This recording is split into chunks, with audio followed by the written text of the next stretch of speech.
One day, as the end of the year was approaching, I received a panicked call from my son's stepdaughter, Aurora, urging me to come to their house immediately. I drove to my son's house, a place I hadn't visited for a while. Just then, "Grace? Grandma!" My granddaughter Grace, sitting on the concrete steps of the entrance, was hugging her knees, looking cold in her school tracksuit. "What's going on? Why are you out here in such light clothing? And where are your mom and dad?" "They went on an overseas trip with my sister." "What? Anyway, get in the car. You're freezing." In a rush, I got Grace in the car and bought her a warm drink at the first grocery store I saw. Later, when I met with Aurora at my house, I was infuriated by what my son and his wife had done. These children relied on me, so I felt a sense of duty to help them.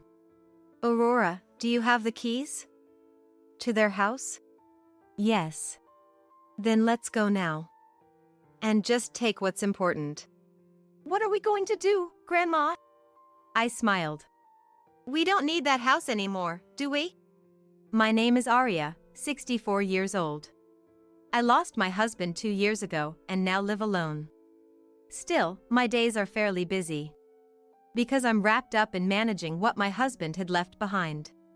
When I married 40 years ago, my in-laws were what you might call an old family in the countryside. I never imagined I'd end up managing this large house. My family home was within a train ride to the city center. Yes, my husband was my college classmate. We got married right after graduation. I moved to this unfamiliar countryside, relying solely on him. I was surprised to see my husband, who until then had been a mere student like myself, suddenly being treated as the son and heir of a prominent local family. Karen, my mother-in-law at the time, thoroughly instilled in me the importance of treating one's husband with due respect. Her words were the law in this area, and although it was frustrating, I understood and complied.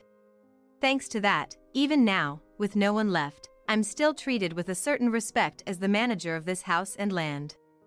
I got married at a time when ordinary people were yearning to move out to the city center. Back then, I was seen as an oddity for coming all the way to the countryside. Karen probably gave me strict training to quickly dispel such views from the locals. And then, we had a child soon after our marriage. It was a boy, and he was celebrated by the people around us as the heir, including Karen herself. However, after having our son, my health deteriorated, leading to a less intimate marital life. At the end of the day, he was our only child. How I've regretted that over the years. But now that my son is married and my in-laws and my husband are gone, I am the one who manages this house and land. I've been left with a substantial passive income, enough to comfortably maintain this spacious home and live freely. Of course, a certain level of knowledge and the utilization of skilled individuals are essential for its upkeep. Thanks to the foundation laid by Karen and my efforts to keep up with the papers even after college, I've managed to avoid falling prey to the deceit of relatives and associated parties who frequent the premises. There are times, even at this age, when I must learn new things, but that adds a sense of vibrancy to life. There was one reason why I needed to work hard and manage everything like this. My husband left all his assets to me in his will. Why? It was due to the nature of our son, Thomas. Under normal circumstances, the inheritance would have been equally divided between myself and Thomas. However, my husband chose not to do this. He had expressed his concerns several years before passing. "If I leave him half of this house now, it will go to ruins. I want you to see if Thomas can change for the better." I thought about those words as his last will and testament. Because Thomas had gotten married to his second wife. Thomas had been with his first wife, Victoria, for a little over 10 years. But he got married again just 6 months after Victoria had passed away from an illness. He married the woman he had been having an affair with. My husband, who had been out of shape, seemed astonished by what was really going on with his son, who had seemed to be doing so well. This only served to worsen his condition. Thomas was an adult and married. Up until then, I saw him as an heir with no particular problems. Yet, I confess, there might have been a tendency to overly indulge him as our only heir. It was not just me, but everyone in the family. He was academically competent, progressing from a reputable high school to college. Although he had the option of attending a college in the city, he chose to remain local. After graduation, he got a job at an acquaintance's company. And then he married a local girl. That's when Thomas expressed his desire to get his own home and live independently. We constructed a house on a piece of land we owned for the young couple. Thomas and his wife Victoria got along very well. However, after the birth of their daughter Grace, Victoria's health began to deteriorate. The doctors declared she couldn't have any more children. It reminded me of my own experiences, so I did what I could to help her. Her biological mother frequently visited her too. We also arranged for babysitters and housekeepers. For a time, Victoria's health seemed to get better. But about a decade later, she was diagnosed with cancer. Looking back, Victoria was an incredibly resilient woman. She probably felt guilty for the trouble her health issues caused shortly after their marriage. That's likely why she endured so much during this time. Unfortunately, by the time the cancer was discovered, it was already too late. With our granddaughter Grace clinging to her, Victoria passed away far too young. During this time, I felt sorrow for various reasons. The most significant reason was how much I thought of Victoria as my own daughter. I also dearly loved my granddaughter, Grace. It pained me that she lost her mother. But there was another major issue weighing heavily on my heart.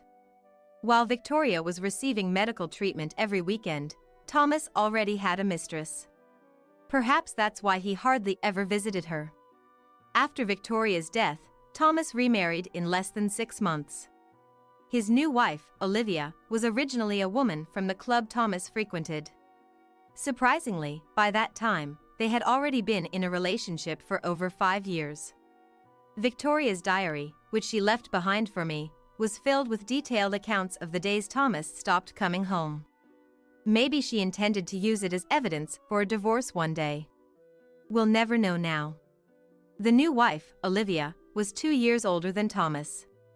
She moved into the house we had built without hesitation with her daughter, Aurora, who was 6 years older than Grace. Of course, I was opposed to this marriage. Thomas had been unfaithful to Victoria and had an affair with a woman in the nightlife business for a long time. He rarely bothered to visit his sick wife, and he even remarried soon after she was gone. I never imagined my son could be so heartless. But Thomas said, "I married the woman you set me up with, Mom. Haven't I fulfilled my duty?" Besides, Victoria wasn't perfect either. She fell ill before bearing a male heir. What was the point of marrying her? I couldn't even enjoy a good marital life with her. I had to get out and blow off steam, or else it would have affected my work. I had always known Thomas was cold towards Victoria. But this was beyond cruel. I blamed myself, wondering where it all went wrong with Thomas. Had we spoiled him too much, being our only son? Certainly, both my husband and I had done so. And the people surrounding us had pampered him as the only son of a prestigious family.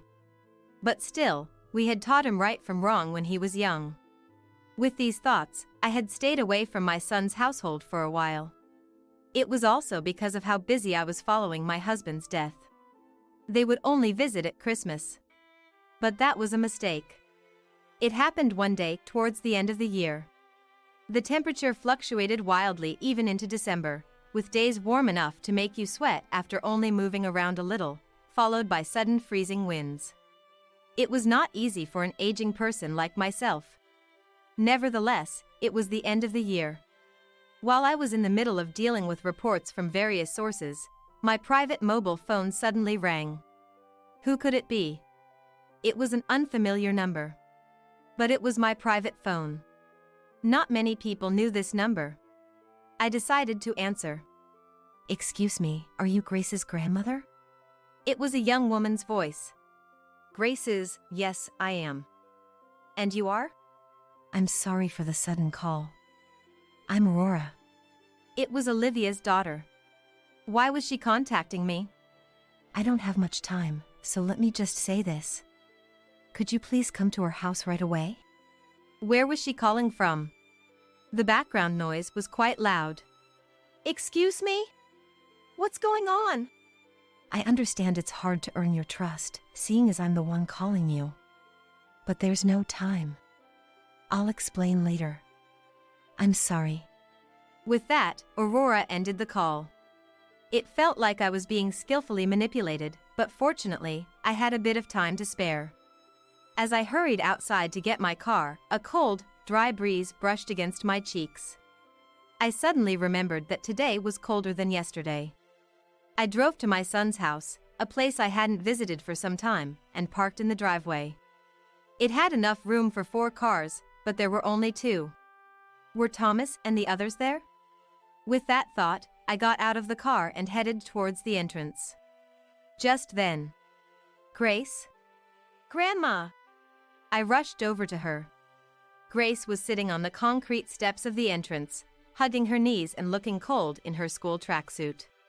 What's going on? Why are you out here in such light clothing? And where are your mom and dad? They went on an overseas trip with my sister. What? I felt something was off when I heard those words. Anyway, get in the car. You're freezing. In a rush, I got Grace into the car and bought her a warm drink from the first grocery store I saw. She must have been really cold. She carefully warmed her hands before slowly opening the lid and taking a sip.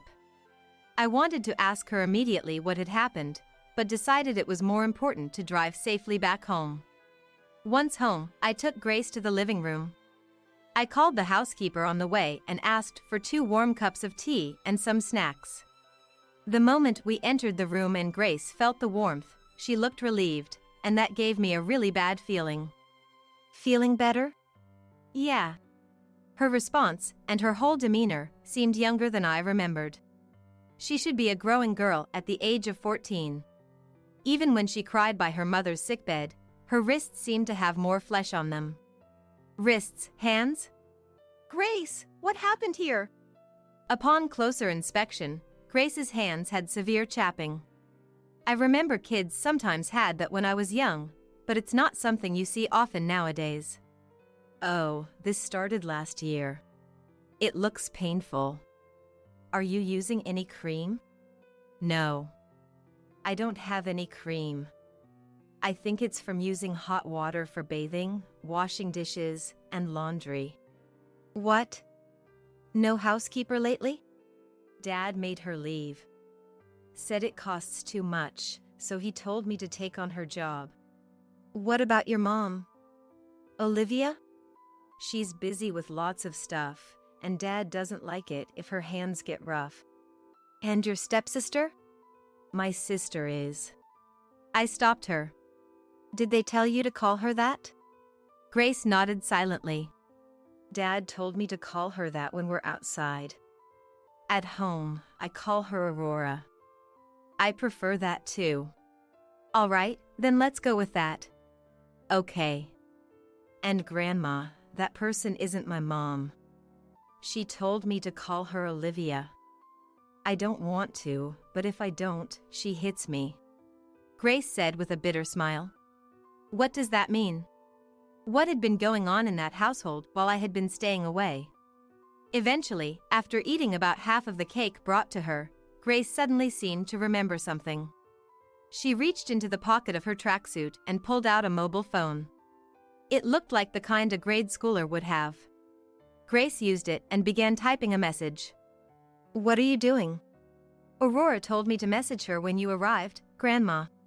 She did. Yes. Aurora bought me this phone. Really? What about your previous one? Dad took it away not long after he remarried.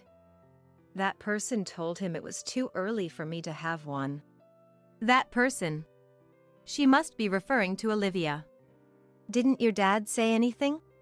Grace shrugged her shoulders and frowned. Dad doesn't know anything about me. I couldn't get in touch with my friends for a while, so Aurora bought me this phone, saying she's sorry it's not the latest model. She also told me to make sure she'll never find it. Make sure she'll never find it. Who is she? It's Olivia, who had taken away the previous phone. Oh, Grandma. Aurora messaged back. She's on her way here from the airport. Really? Wasn't she supposed to be on a trip abroad? She said she'd pretend to go and come back, so she told me to wait. She said she'd slip away somehow. What exactly was going on between these two? At that moment, all I could do was wait. Aurora arrived at our house 3 hours later, after taking multiple buses. It's a provincial city, after all. Even if she came straight from the nearest airport, it would take a considerable amount of time. I'm sorry, Arya. Thank you for picking up Grace after such a short and sudden call. Aurora apologized deeply. Aurora. Her tone was clear and firm. Her gaze was unwavering. I thought to myself that although this girl looked flashy like Olivia, she seemed well-grounded. So what's with those two? Going on a trip abroad? They had been talking about going with the three of us for a while. But I wasn't sure what would happen there, so I pretended to get sick to get away. They planned to spend 3 weeks abroad, going all the way from Italy to the UK. 3 weeks? What about their jobs? This story seemed even darker than I had anticipated. And it seems like my mother was planning to hand me over to that man during this trip. What do you mean? Exactly what I said just now. That man had his eyes on both my mother and I from the beginning. Oh, my goodness. Hey, it's true, Grandma. Grace interjected, clenching her fist and sitting next to Aurora. I saw Dad insisting Aurora join him when I was done cleaning the bath many times. She always managed to brush it off as a harsh joke, but Dad would click his tongue and yell at me to go away when I was wandering around nearby. No, it's because of Grace that it didn't get any worse than that. I was always worried that Grace would get hurt. But I can't imagine what would have happened if she wasn't there. What on earth was going on? My son. How far has he corrupted? I pondered for a moment in front of the two girls. The way they protected each other. It seemed that they got along well. No, it was more than that. They were like comrades against a common enemy. So, how do you get by? Grace, you said earlier that Olivia told you to call her by her name, right? Yes. My mother started dating him for the money and even stayed with him through marriage. I've seen that man coming over to our house since high school. I've noticed the way he gradually started looking at me inappropriately. And now, because we live in the same house, he's getting cocky. Oh, how I hate it. Aurora said this while hugging herself, clearly disgusted. But I'm grateful for being allowed to continue my studies. I've been going to college and working part-time, trying to stay away from home as much as possible. Though, I thought about moving out. Aurora stayed because of me. Grace interjected. Even today. Those two left me alone without giving me a key or any money, telling me to go somewhere. And in that tracksuit. The wind would make her feel even colder. The sight of her waiting there, hugging her knees. I waited because Aurora told me to. Until those two boarded the plane and it was clear they weren't coming back. So, that's why you called? Yes. I was right by their side until just before their boarding time. But if I had left Grace alone, she would have caught a cold. So I made a call when they weren't looking. I knew she was still cold, though. I'm sorry. Honestly, they could have contacted me earlier, but I guess these young girls wanted to make sure those two were definitely abroad before reaching out. And now that they're relying on me, I must do what I can for these girls. Aurora, do you have the keys? To their house? Yes. Then let's go now. And just take what's important. What are we going to do, Grandma? I smiled. We don't need that house anymore, do we? And then, we were 3 weeks into the new year. The new year had begun and people started going back to school and work. Just then, 2 people came storming into my house, dragging suitcases. "Mom! What was that all about?" Thomas yelled at me right away. Apparently, he had gone back home without giving any thought. And then he saw it. There was nothing left there. Well, that was my property. I thought it was useless, so I had it demolished and the land sold. "Oh, your belongings are in this storage room."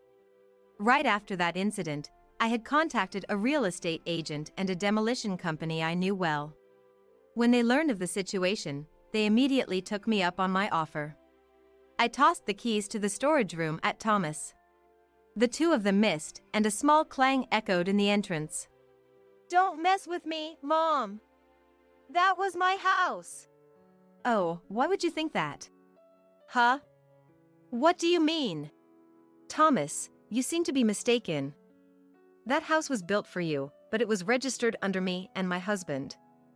And now, it's mine. What does it matter what I do with it? What about my daughters? What did you do with them?" "Your daughters? You're one to talk, Olivia." I sneered. Then, "Please, come in." I gestured for the two to come inside. "What? Not the living room?" I led them silently. Our destination was the spacious hall in the back. "Thank you for waiting." I opened the door after walking down the central corridor. There were a dozen or so people waiting in the room. But the first people that caught the eyes of the two behind me were Grace, Aurora. My granddaughters were sitting next to the chair I was about to take. "Aurora, why did you ignore my calls?" "Grace, you ratted us out to Mom. When did you become so cunning?" Thomas and Olivia, perhaps in a fit of anger, with red faces, tried to approach the girls, but they were restrained by the people in the room and forced to sit opposite us. Still looking at us breathlessly, they didn't seem to notice the people around us. "Now that everyone is here, let's begin." I looked around at everyone and spoke. "Let's proceed, everyone. Thank you for your cooperation. Shall we begin with you?" "Thank you." "Hey Thomas, tough break coming back from your long vacation. But there's no going forward from here." At that voice, Thomas was startled and turned to his left. "Sir!"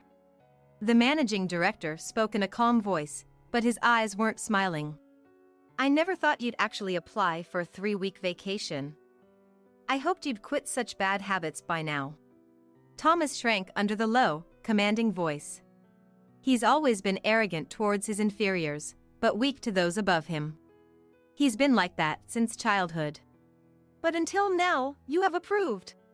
"Look, Thomas. What do you think your value is?" "What?" "If you don't know, let me tell you.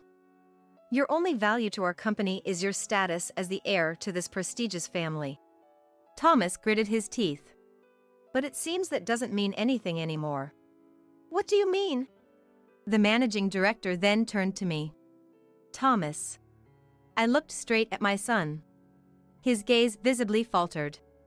"I was going to announce to everyone here today the contents of the will I wrote the other day in the presence of your lawyers." "A will?" "Yes, I had to write it in advance, right? Otherwise, my inheritance would go to you, wouldn't it?" "Mom?" "I've already stored it in a safe place. It's simple. In the event of my passing, all of my inheritance will go to Grace." Thomas's jaw dropped in shock. Then, after a few seconds, "No, I must have heard something strange.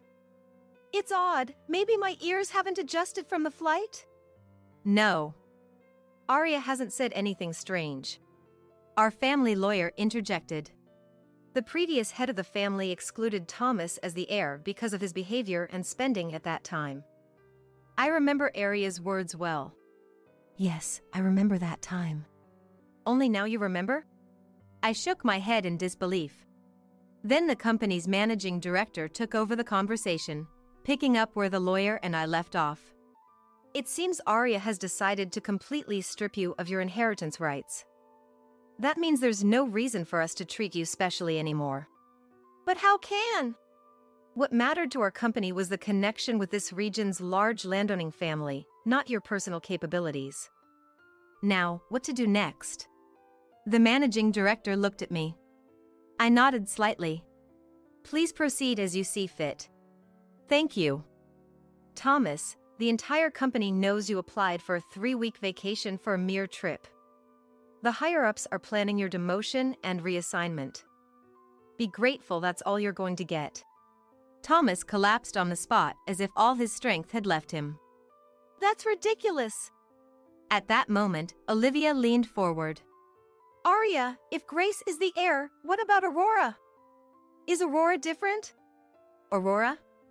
Why would you think that? She's Thomas's child too, isn't she? Isn't Aurora sitting next to Arya for that reason? Stop the unsightly act, Mother. Aurora sharply cut in. Unsightly? I'm not related to this family by a single drop of blood. How could a complete stranger claim any rights here? Are you stupid? How dare you speak to your mother that way? I've been leaving messages asking when you'd rejoin our trip, and you didn't reply at all. That's right. We'd been looking forward to it. Thomas even chimed in. Looking forward to it. Aurora took out her mobile phone. Excuse me, everyone. Could you listen to this for a moment? The room buzzed with curiosity. Come on, Aurora, won't you join me in the bath today? I'm sorry, I have a part-time job now. What? Can't you just do as I say? A dull thump, probably the sound of Thomas slapping the washing machine. Stop it, Dad. Aurora doesn't like it. Shut up. There was a noise along with Grace's voice. Grace! Aurora, you have a part-time job, right? Go, hurry. Thank you. There were some footsteps, then more sounds in the background. Ah, so what the two told me was just a fraction of the whole story. What's this? That's Thomas's voice, isn't it?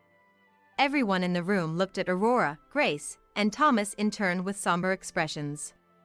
Aurora stopped the recording and stated firmly, "This is just part of it.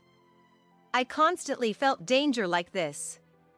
And Grace, being forced to clean the bathrooms and toilets, helped me on such occasions. Not just this time.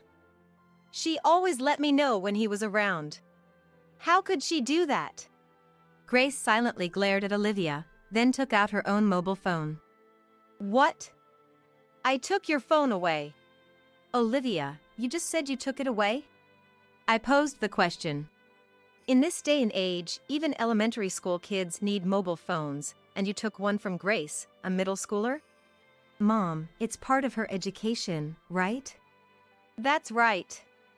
She doesn't need the latest model. Then at least give her a phone with basic functions. Nowadays, even going out with friends seems to require exchanging messages, and you get news from school too, right? Do you two even pay attention to notices from her school? Huh? I'm busy, you know. Do I look like I have time to attend her school events? What keeps you so busy? Aurora chuckled. What's that, Aurora? Mocking your parent like that. Well, your busy has always been about deceiving men, hasn't it? What? Thomas's gaze turned towards Olivia. Sorry to keep you waiting. John, please come in. Aurora called out loudly. The door opened, revealing a man slightly younger than Thomas and his wife, and another man in a suit. What? Olivia's expression changed drastically. It's been a while, Olivia. I never thought you'd end up in such a place. After all, you cost me everything. What are you doing here? Ladies and gentlemen, let me introduce John. He's one of the victims this woman swindled money from in the past. Oh, Aurora. You said one, do you mean there are more? I asked Aurora.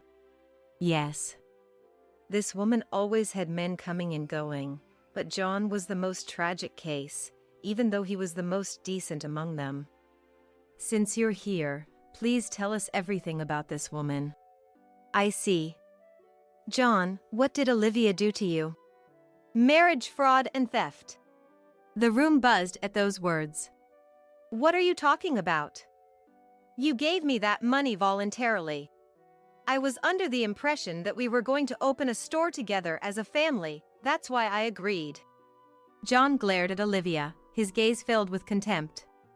We needed some cash for a deposit on a nice property we had found back then, so I withdrew all my savings and handed the cash to this woman.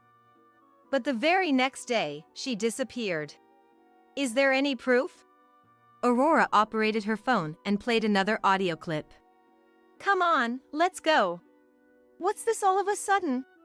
We've earned plenty of cash from John, so, we need to move to another town quickly. Olivia slammed her hand on the table. How did you even get that? Of course I did. I was always preparing to drag you down to hell. How dare you say such things to your mother? Huh? I can no longer consider you as my mother. You beat me up and skipped my meals just because you thought some guy you'd been dating flirted with me. And this trip, you were planning to set me up with your husband, right? I gave birth to you. I have the right to do whatever I want. Sure, it seems the term child abuse doesn't exist in your world. At that moment, the man behind John stood up. So, you have more hidden crimes, it seems. The man pulled out a police badge. Olivia leaped back in shock upon seeing it. Why are the police here? You really are clueless. John is suing you for fraud and theft. Isn't that right? Yes. Aurora found me and set up this meeting. Olivia, you should give up now. I can testify in any amount of detail of the fraud, theft, and child abuse against me. There are things that you did to me that I can't talk about here. I heard Grace swallow nervously. So that's why Aurora wanted to protect Grace from experiencing what she did.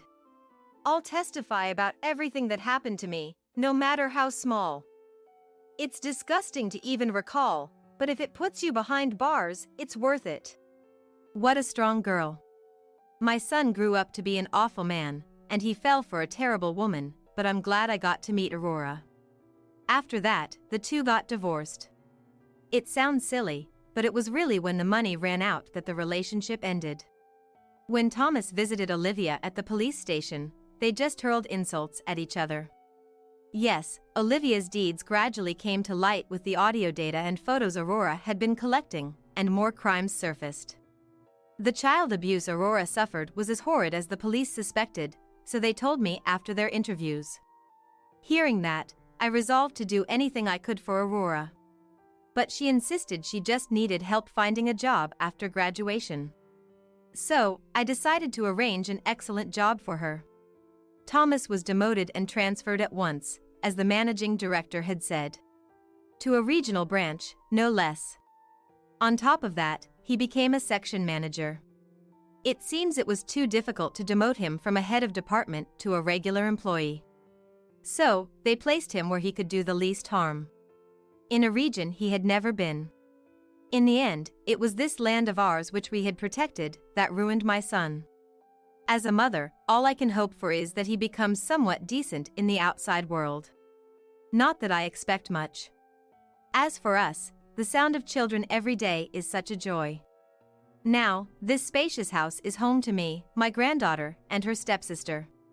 The job I arranged for Aurora is to work alongside Grace, who will eventually inherit this house, serving as her assistant. This way, there is no dependency. If Arya says it's necessary, I'll acquire any qualifications needed. With such a strong girl by her side, I'm confident that Grace's future is secure. However, no matter how resilient Aurora is, there might be times when the past abuse haunts her. For the time being, I'll support these two. I need to remain in good health in order to do so. Thomas became the black sheep of this family because I was reluctant to abandon my own son. And there was also that parasitic woman. From now on, I want these girls, who worked so hard to eliminate them, to enjoy the life that they deserve for their age.